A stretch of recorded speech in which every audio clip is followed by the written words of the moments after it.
I'm very excited. Our first in-studio guest today is none other than Chris Farrell of Judicial Watch. Chris, you made an amazing point with regard to the awful, awful stories of the last few days here in America. You made a point about El Paso's not too far from Juarez, Mexico, right and across what should we know about Juarez, Mexico? Well, as horrific and shocking as what happened in El Paso is, we need context.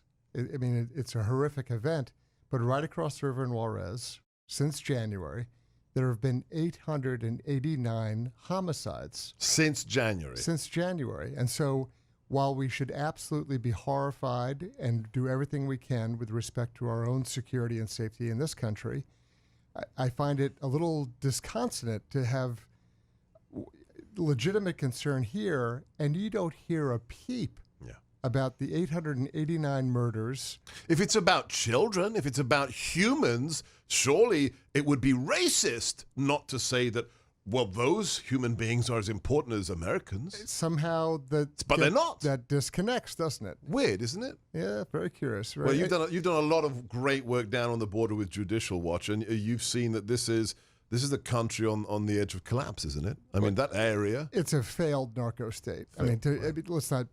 You can say, oh, it has problems. It's failed. Right. And then likewise, look at Chicago. They had the most violent weekend of the year just this past 300 homicides this year in Chicago. And if you look at shootings, I mean, the numbers are outrageous. There's just in the last couple of days, 64 people shot, 56 of whom wounded, 8 murdered.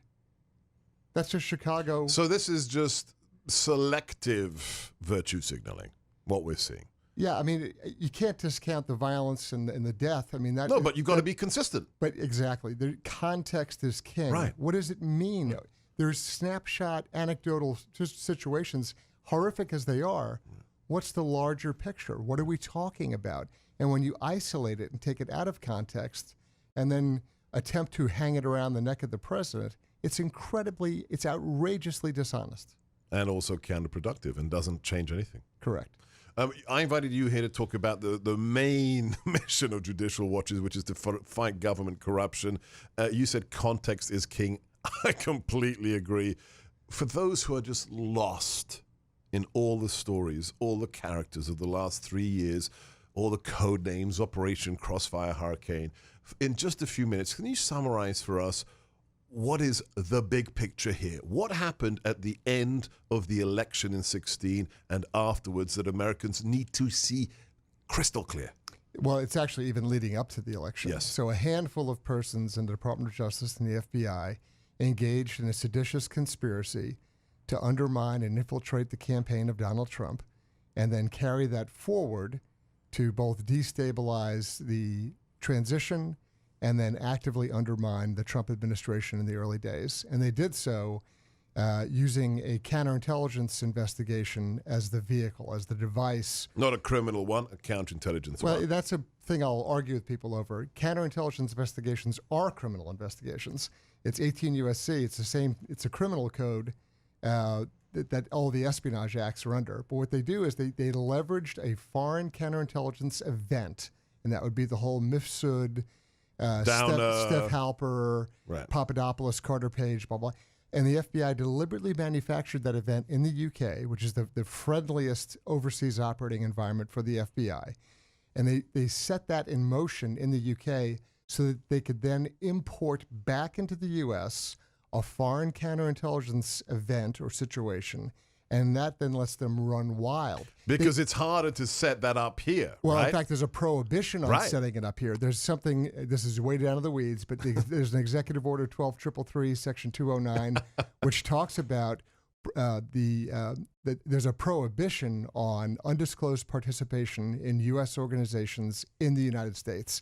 The FBI can't run a penetration operation. They can't pretend against a political party, and that goes all the way back to the 60s. Church, But the reason for that is they had to have a foreign event, call it a counterintelligence investigation, then bring it use back that into as the a US, pretext, and then they run wild. And that's exactly what they did, and they did it very deliberately because the alternative was to get a letter from Attorney General Loretta Lynch saying, "Okay, go ahead."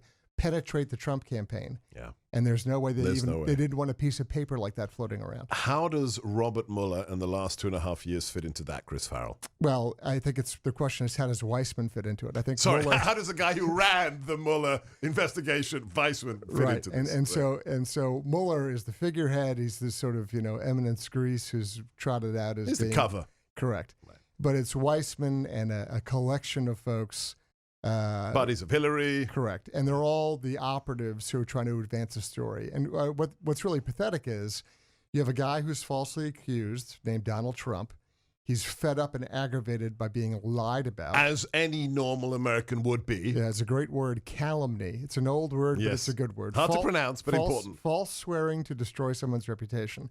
He's fed up with that, and he fights back and says, no, this is garbage. You're lying about me. Knock it off. And fighting back and saying, knock it off, they twist in Into Stalinist obstruction. technique. Correct. Right. And that's the big lie. I was really worried. I had 4.5 minutes on the clock, and I thought, I told Chris what I was going to ask him. There's no way he can do it in 4.5 minutes. And he nailed it in 4. Brother, that is why you are a regular guest on this show. That was epic.